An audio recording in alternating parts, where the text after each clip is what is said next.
You wake up in an unfamiliar place.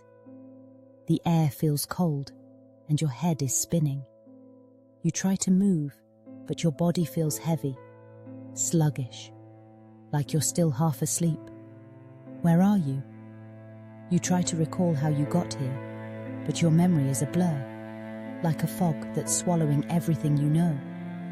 Your name. It's China, isn't it? China. China whispers.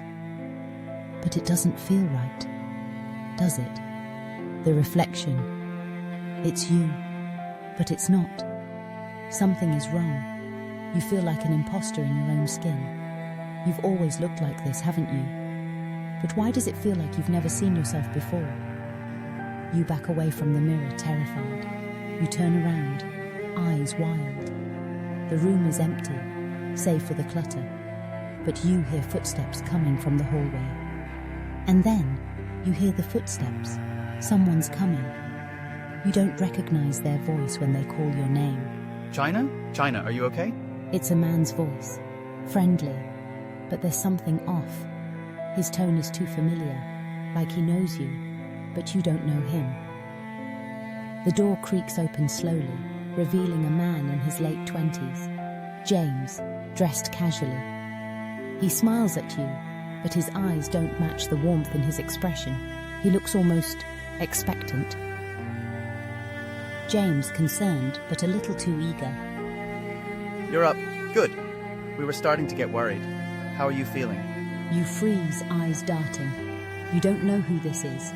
You have no memory of him, none at all. His smile starts to feel suffocating, like a mask he's wearing.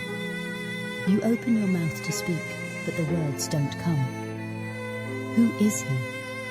He says he's your husband, but you don't recognize him. His face feels like a dream you can't quite recall. Your own thoughts feel fragmented, like shattered glass. You don't even know if you trust your own mind anymore. You finally speak, voice shaking. I don't know you. I don't remember you. Why? Why can't I remember? James, his smile falters just slightly. What are you talking about? China, you're scaring me. We've been together for years. He hesitates like he's trying to convince himself. You've been through a lot, but you're okay. You're okay. You stumble backward, hands clutching at the wall for support. Breathing grows more erratic, and you grip your chest, as if something is suffocating you. You try to remember, but the memories slip through your fingers like sand. Every attempt to grasp onto who you are only pulls you further into the unknown. You used to know yourself. You used to be someone, didn't you? You turn away from James and bolts out of the room, racing down a narrow hallway that seems to stretch on forever. As you run, passing photos on the walls, but they all feel wrong, people you doesn't recognize. A woman with her face, but not her. A smiling family, but she doesn't belong. The floorboards creak beneath her feet, the air grows heavier, and her mind spins with a million questions.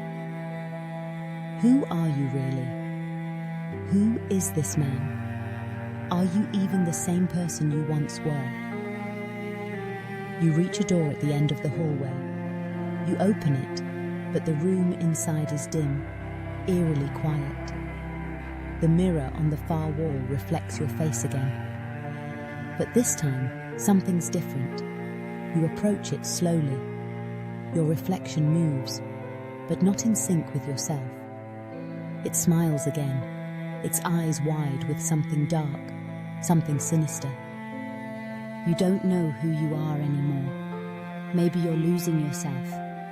Or maybe you never were who you thought you were to begin with. Suddenly, the reflection in the mirror begins to laugh. A low, unsettling sound. You gasp and steps back, horrified.